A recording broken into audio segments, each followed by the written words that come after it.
In this lesson, I'll be teaching you how you can create the illusion of a three-dimensional space on a two-dimensional surface with the use of perspective. I'll be breaking down the perspectives into three different types that they are, and I'll be running through what they are, giving you an explanation, followed by a demonstration, and then a small task which you can do too in order to get a better understanding of how these different perspectives work. Okay, so what is perspective? Perspective is a way that objects are depicted in a drawing through the use of vanishing points and horizontal lines. So the three different types of perspective that we have 1, 2, and 3 point. Each one has various different uses, but let me just quickly run through how I like to use them. So we've got 1 point perspective, which is good for simple geometric shapes. 2 point perspective, which is good for slightly complex compositions. And then we have 3 point perspective, which is a little bit more dramatic and is good for atmospheric shots. Okay, so let's get straight into the demonstration where I'm going to run through 1 point perspective first, give you some examples, and then followed on by the exercise. Let's get to it. Okay, so now let's go through the demonstration. So here's an example of a guide. This is something I put in the resources panel below. As you can see, it's labeled 1 point perspective. So what we're going to be doing is we're going to be using this, and I've created 2 others. So we've got one off to the left and then one off to the right. But let's just start initially, before we use these, just creating them. And the way this works is that as you see things in real life, like say for example you're on a street, and then you're looking down the street, you'll see that the street narrows, the houses narrow, or say for example you're looking at a tunnel. As you look towards the end of the tunnel, it will look a lot smaller compared to where you're stood. So that's how we like to use 1 point perspective. So I'm just going to give you a demonstration of how we like to start it. So either you can use the guide or you can use it without. So firstly, what I'm going to do is use this as an example, and I'm just going to draw a shape randomly. So I'm just going to draw, let's say I'm going to start off with a circle. And now what we're going to do is we're going to find the edges. So we've got our vanishing point here.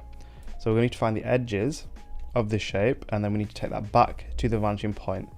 So like I did before, I'm going to turn my piece of paper to match the natural arc of my arm. And from here to here, I'm going to draw a straight line.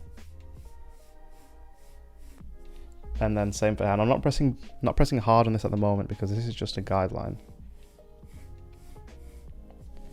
Like so. And then I want to find where one shape will end. So again, I'm just going to draw another circle in between this line here. So I'm not drawing the full thing because I only need this side of it. I only need this side of it. So now I'm just going to go in and press a little bit darker.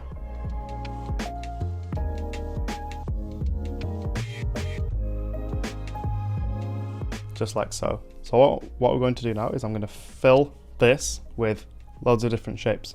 So we can go to a triangle down here.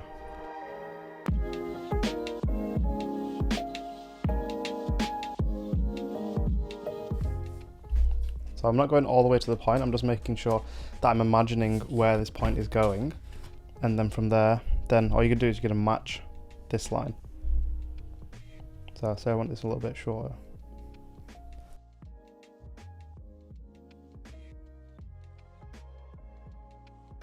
So I'm just going to go in, I'm just going to fill this sheet with different shapes.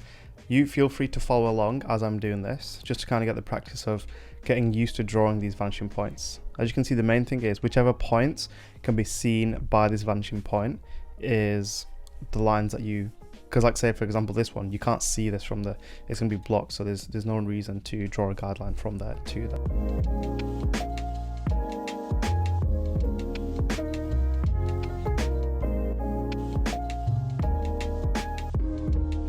As you can see, with this pretty basic understanding of the single vanishing point, you can create some quite complex shapes just by getting used to this. So as you can see, there are a few guides. I've done one off to the middle, one off to the left, and then one off to the right.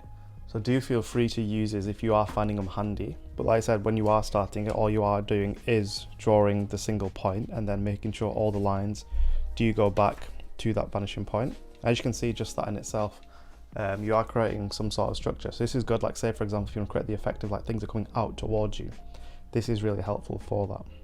You just want to make sure that you are taking all the lines back to the vanishing point, and you may need to take it all the way back, like I said before, like say in this example, like say if you've got a tunnel or you've got like a landscape or you've got a corridor of some sort, like a street, you do want that to go all the way to the end. So that's something to take in mind. Okay, so for the class exercise, what we're going to be doing is using the 1 point perspective grid that we've just created and draw some shapes on there just to get used to how vanishing points work.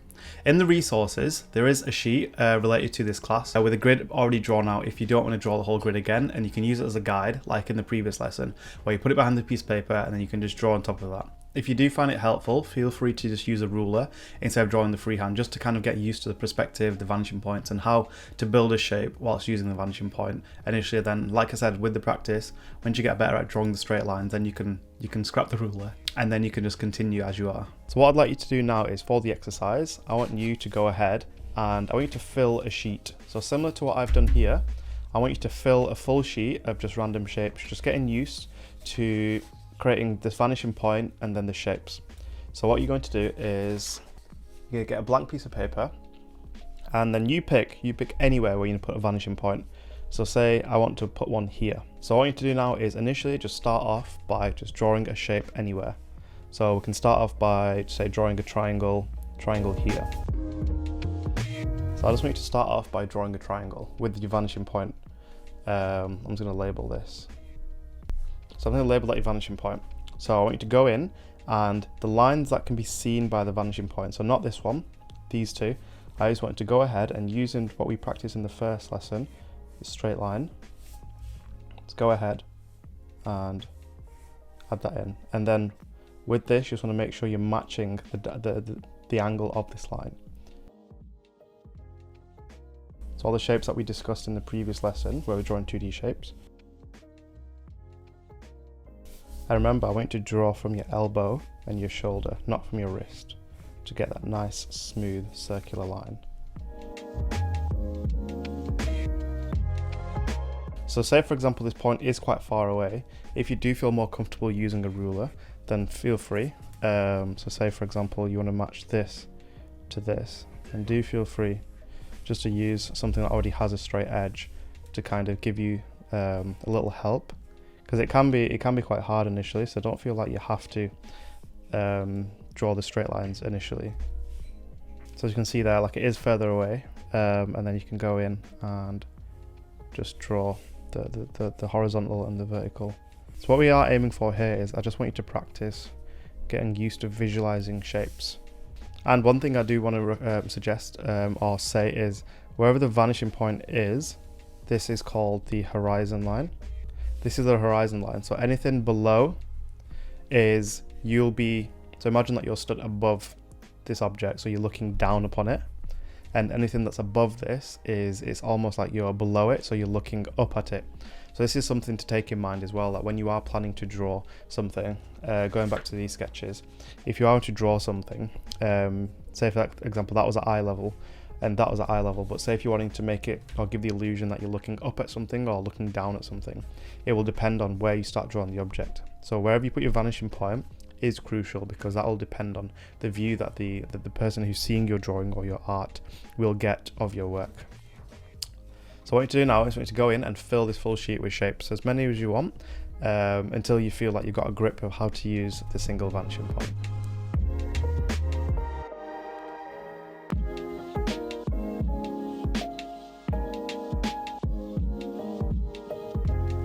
I'm going to leave it there, I'll let you go in and just continue filling this in. Once you have done, do come back and then we'll just conclude this lesson.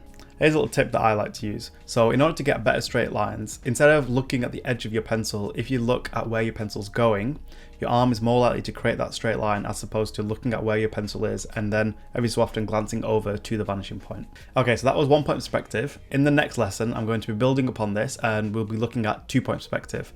Let's just get straight into it.